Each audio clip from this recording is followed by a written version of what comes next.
Oke juragan, di sini kita akan melakukan perakitan Pega-New atau Jupiter Jet. Nah, itu sama aja. Di sini yang perlu kita perhatikan yaitu di bagian pertama-tama yaitu seal clamp dulu nih. Seal clampnya kalau seandainya barang seal clamp Yamaha gak ada, kita gunakan saja dengan seal clamp Suzuki FU. Nah, itu sama.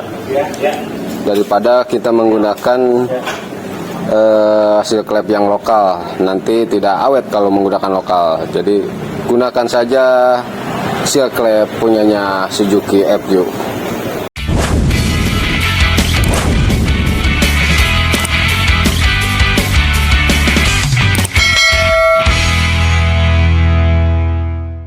Dan tentunya kalau di sini kita ketika kita mengorter, nah di sini tugas kita adalah mencari tukang korter atau tukang bubut yang profesional atau yang pro. Nah, soalnya kalau gagal ngelitrik dan lain sebagainya, maka itu akan menjadi tanggung jawab kita sebagai bengkel. Jadi kita harus hati-hati mencari tukang bubut juga. Nah, seher itu, nah ketika dimasukkan sehabis korter itu kalau dipukul-pukul gini nih tidak ada koplak atau tidak bunyi. Nah, itu tukang korternya berhasil dan pasti dijamin bagus, tidak akan bunyi-bunyi ngeletrek. Dan tentunya hasilnya nanti akan halus suara mesinnya. Oke, sekarang kita lanjut ke perakitan. Nah, di sini kita perhatikan tanda panah itu di Yamaha selalu mengarah ke bawah. Kalaupun tidak di pistonnya tidak ada tanda panah, nah itu seher kan kadang ada yang enggak, kalau tergantung daripada merek sehernya. Kalau memang nggak ada, kalian bisa diukur dari pen piston ke dinding atau ke badan pistonnya. Nah, kalau untuk ukuran X itu pasti lebih lebar jaraknya dari pin piston ke badan sehernya, itu lebih lebar. Nah, itu posisinya ada di X atau dibuang. Nah, ketika sudah pasti mana in dan X nya, maka kita lanjut ke perakitan. Pasang pen, jangan sampai snap ringnya jangan sampai lupa, atau itu harus ngeplak dulu kedudukannya. Pastikan ngeplak, kalau sudah ngeplak maka selesai. Oke, lanjut. Ada dua buah bosing di sebelah kiri, atas dan juga bawah. Itu jangan sampai disepelekan, jangan sampai dibuang, harus terpasang lagi.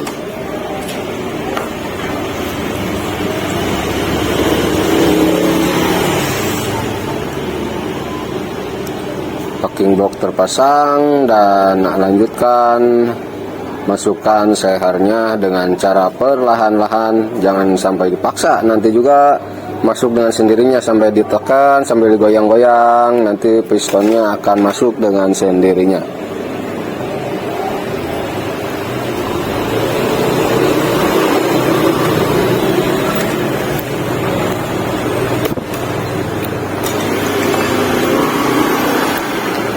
Nah, ketika bloknya sudah rapi, sudah terpasang, lanjut kita cek dulu top di magnetnya.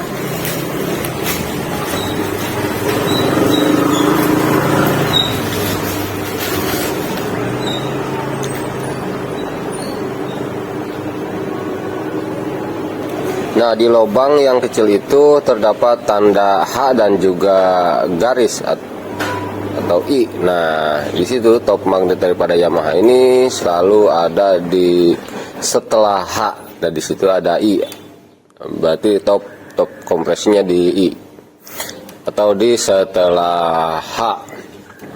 Kalau udah dapat dipastikan, maka lanjut lagi perakitan ke bagian headnya.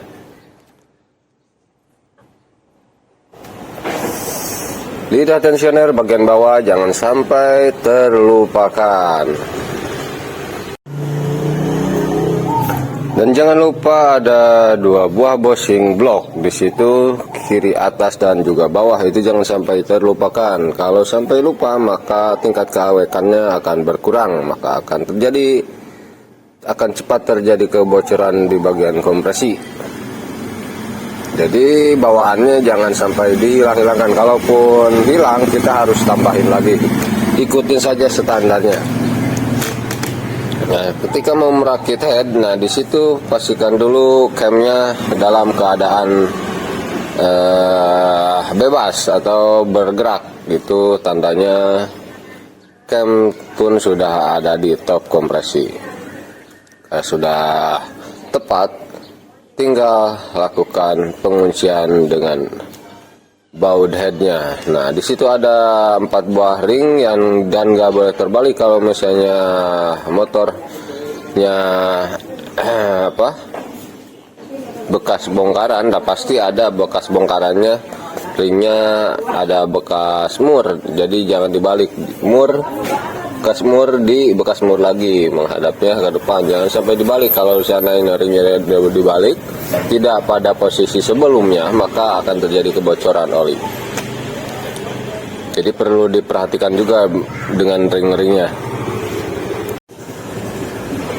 Nah, ketika ring-ringnya sudah benar, pemasangannya sudah benar, tidak terbalik, maka tinggal proses pengencangan. Nah, trik pengencangan bagian head ini, pokoknya kalian habiskan dulu, kanan, kiri, atas, bawah gitu. Menyilang dulu. Kalau seandainya semua dirasa sudah rata, maka pengencangan selanjutnya adalah dengan peraksaan. Nah, gitu.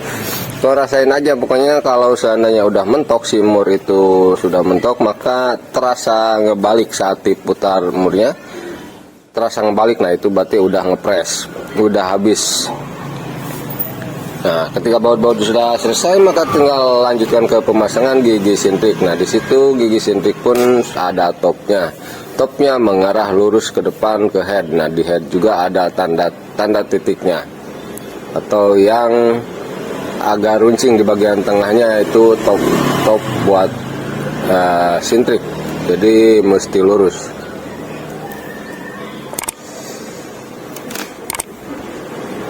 Diputar-putar menggunakan obeng atau obeng kecil untuk mengepaskan dudukan cam sintrik ke camnya dan top gigi sintriknya.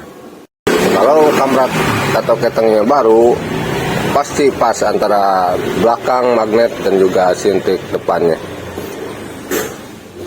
Nah, ketika udah dirasa pas semuanya, maka lakukan pengencangan baut pada cam. Nah, untuk pengencangan baut pada cam, lepaskan dulu otomatis tensionernya. Setel klep. Nah, di sini saya untuk motor-motor standar ini kan, kalau di sini kan selalu motor standaran. Jadi untuk motor standaran di klep setel penyetelan klepnya saya selalu kasih di 10-10 in dan X-nya, dan itu hidupnya mudah dan suaranya tetap halus. Nah, jadi kalau misalnya masih dikasih di 10-10 ternyata masih ada ngeletrek berisik si klepnya, maka di situ berarti sepatu klep atau pelatuknya itu udah aus, dan juga bisa juga bosing klepnya yang sudah oblak. Jadi memang harus diperhatikan dulu sebelum perakitan tuh. Pastikan teliti mengecek bos klep dan juga pelatuk dan juga camnya. Jika masih bagus semua, dikasih 10-10 pun itu suaranya tetap halus dan aman.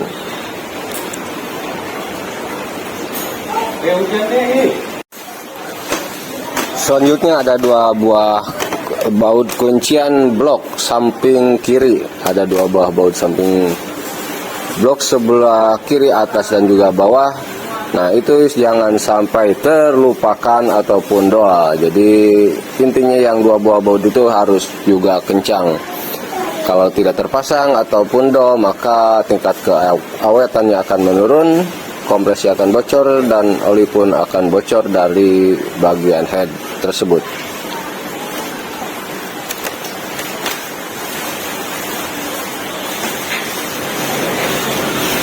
Nah, untuk selanjutnya yaitu pengetesan atau hidupkan motornya. Jadi, nah sebelum dilakukan pemasangan knalpot, sebaiknya kita tes dulu Jadi knalpotnya jangan dipasang dulu, kita hidupkan dan kita fokus lihat di lubang knalpot. Jangan sampai ada semburan asap atau asap yang keluar ketika dihidupkan. Kalau memang misalnya pas dihidupkan ada semburan asap atau asap masih keluar dari lubang buang itu, berarti ada kegagalan, bisa jadi di ring ataupun juga seal klep. Makanya sebelum pemasangan knalpot itu harus diperhatikan dulu di bagian lubang knalpotnya, dan jalur olinya pun itu harus jangan luput dari pengecekan. Harus ada semburan di tutup klep yang bagian atas tuh, itu harus olinya harus sembur. Dan dari lubang knalpot tidak asap lagi ya, tidak ada asap yang keluar lagi. Maka pengerjaan seher dan juga pembubutannya atau masang ring dan juga seal klepnya itu berhasil dan dapat dipastikan bagus dan aman juga awet. Ini kalau motor-motor yang sudah habis ngebul, pasti ketika sudah dipasang knalpot masih ada ngebulnya. Nah, itu berarti dari knalpotnya, jadi bukan dari ruang bakar atau dari mesinnya.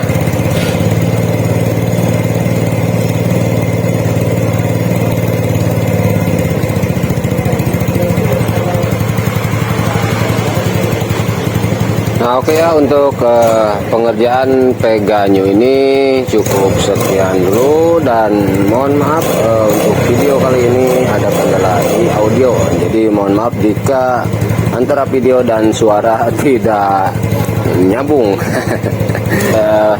Oke, cukup sekian video kali ini dari saya. Mudah-mudahan bermanfaat. Jangan lupa like, subscribe, dan komen, juga tekan tombol loncengnya untuk mengetahui video-video terbaru dari PPM Channel. Sampai jumpa kembali video selanjutnya. Wassalamualaikum warahmatullahi wabarakatuh.